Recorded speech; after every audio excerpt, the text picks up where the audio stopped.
Welcome back to the Foundation in C# course. We're currently in Module 9, and this lesson we're going to be getting the available rooms in SQLite. So let's go to our homework. Our homework is to add a method that gets the available rooms, as supporting classes and models as necessary. And you probably don't need to add much because you've already done this once for SQL. So go ahead and pause the video and get this done. Okay, I'm going to assume that you are done. So let's go ahead and go over to our Visual Studio. We're going to come over to our data and look at what we have first in the SQL data for get available rooms. Let's open this up, and we have this one call right here. I'm going to copy it. Then I come over to SQLite and get available rooms. We have an exception, so we're going to paste in instead this code, and it looks good except for the fact that DB is not existent in the current context. Well, why? Because in our constructor we ask for an iSQL data access. All right, so what we're going to do is we also have this connection string up here.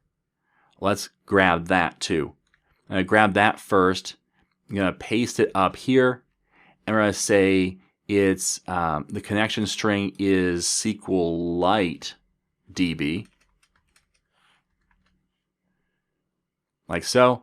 And I'm going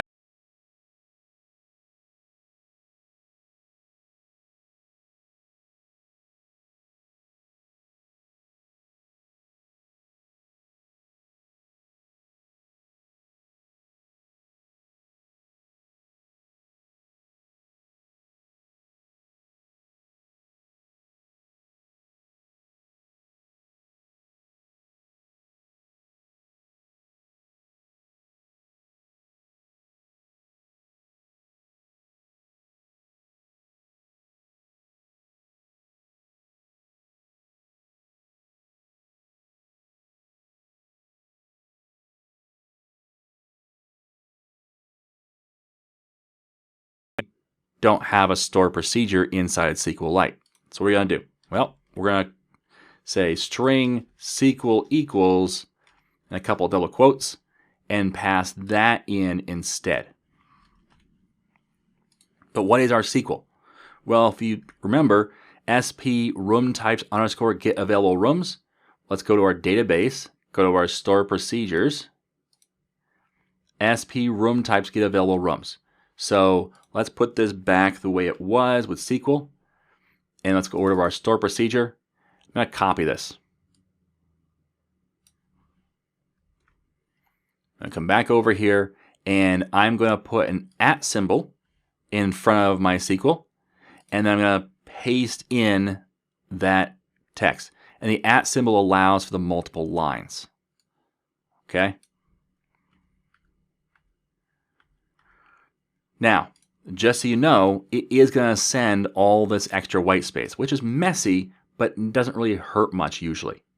But just know that that is the case, and you might want to think about a different way of building this. Now we have @end date, we have @start date. We don't have them declared, but that's okay because our Dapper will inject it for us. But this raises an interesting question. Okay, so this logic should be exactly the same as SQL, except for the fact that our dates are stored as text. So are we going to get the comparison correct when this runs? I'm not sure. So what we're going to do is we're going to find out. And the way to do that is to go to SQLite, and we're going to add a booking. So let's first look at some data. So rooms, we have, let's go with room 6. Because remember, that's the one room that only has one room. Therefore, one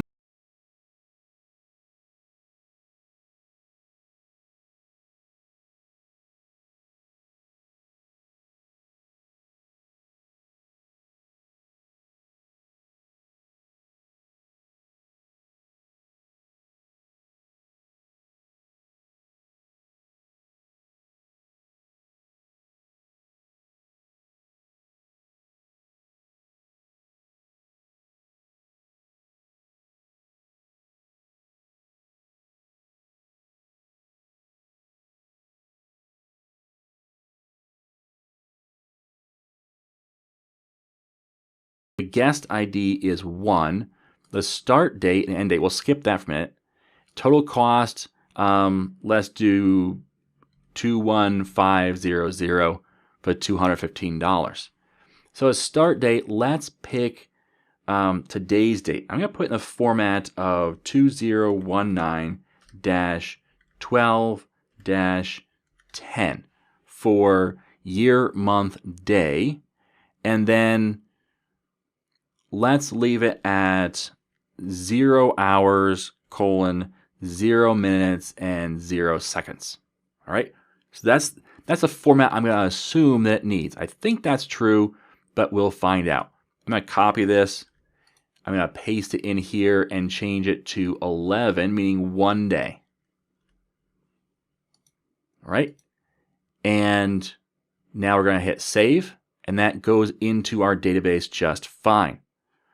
So now what we're going to do is we're going to run this application that references, that uses get available room types. That's the web application. So we're going to say set as startup project. Make sure that it is in fact using the correct SQLite. It is. So let's run this and see if this call will actually work the way we intend it to, or if it's going to have a problem. Okay, so it's launching. We can hit search room. I'm going to search for today and tomorrow, therefore it should not find the executive suite. And it says invalid connection string format cannot parse value. Haha. Because the connection string is null. Why?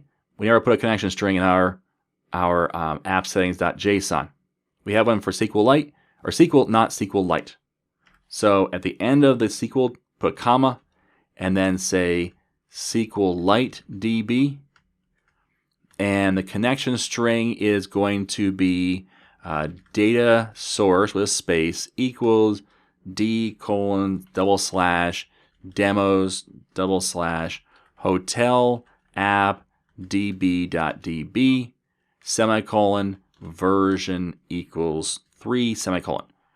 Okay, you can also get that from connectionstrings.com. So I'm going to copy this. I'm going to put it into my other app settings since I know I'm going to need that soon. So go to the end, put a comma, and then put a second connection string in. And we'll save that. We'll close those out, and we'll run this again. And hopefully we'll actually have a connection to our database. Room search, search, and it says SQL logic error, no such table dbo.rooms. Of course not. We don't have a dbo dot. We just have our rooms. So there is no owner. So let's take dbo off of all of these room names.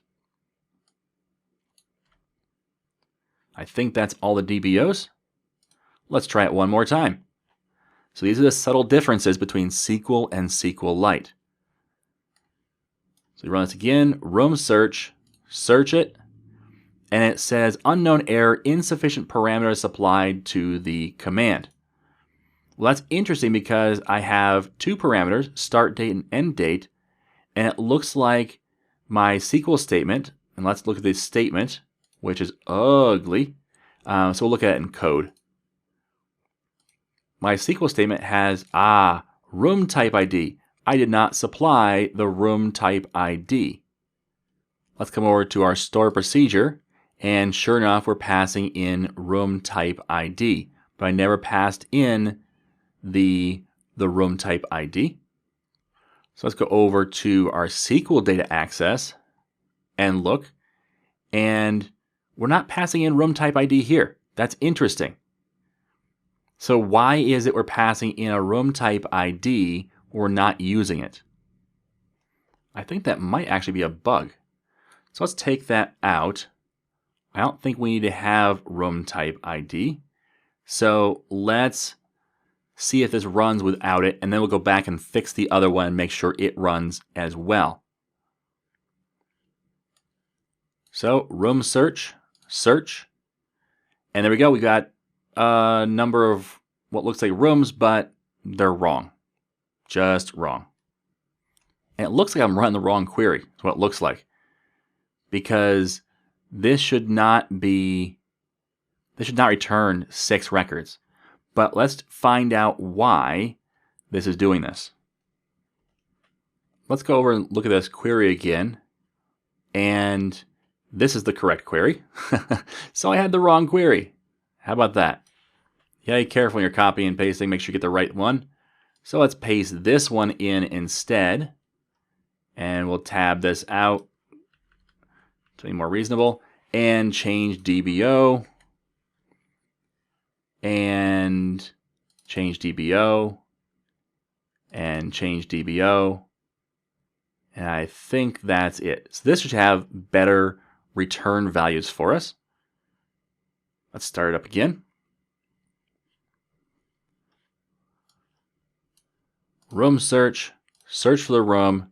There we go. But here's the interesting thing. First of all, our prices are wrong. Yet we got to fix that. But it's also returning that executive suite. So that's kind of a problem. So let's stop this and figure out a different way of handling these dates. So I believe we can do a comparison here where we parse every one of these values in SQLite. But I think there's a better way of doing this. Let's go back to our database.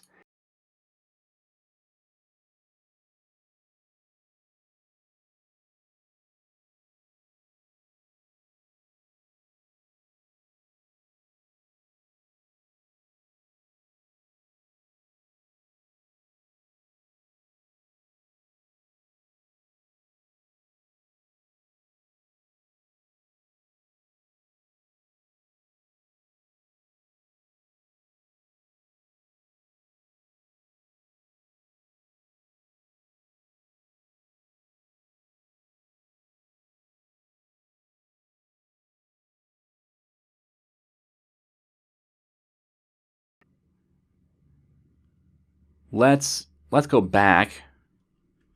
Let's see if I can go back here. Because I never actually applied this to I never wrote this to the database. So we're going to say, let's put it back to the way it was and just test. If this doesn't work, we can do the comparison. But I kind of want this to work if possible. So apply that again, and we'll put the dashes back in. And put our time back in like so, and apply. Let's write those changes. Let's try it again and see if this runs this time. Don't forget to write your changes. It's one of those things that I forget to do a lot. And I had to take a minute and actually compare. Hey, it actually works. Because now it says there's only 2 available, but let's change the date here to be tomorrow through Thursday and hit apply. And now we have Executive Suite. So the issue is just the issue of we weren't applying those changes to the database. Therefore, there was no record in the database. Therefore, it wasn't finding it. So that looks like it's working correctly. We'll still test it some more to be sure, but I think that we're good so far. Now what we're going to do is we're going to change this pricing to be accurate. So the pricing that comes back, we're returning this right now, but we can't return it yet. So let's say var output.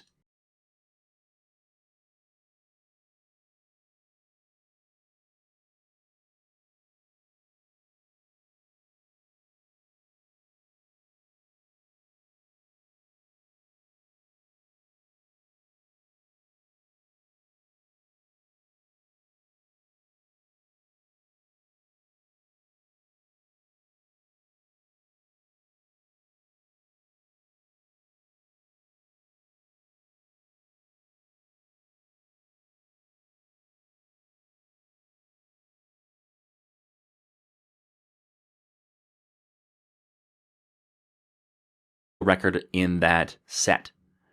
Let's run this again and make sure that our prices reflect what we expect them to. So room search, search for the room, and $100 and $115. If we change this date to tomorrow, then it'll be $205 as well. So now our prices are coming through properly. And we've hidden all this messiness behind the get available room types. The rest of our application doesn't care what we did. All it cares is you're given the exact same data the exact same way. So that's it for this method. So now let's move on to the next method where we will book a guest.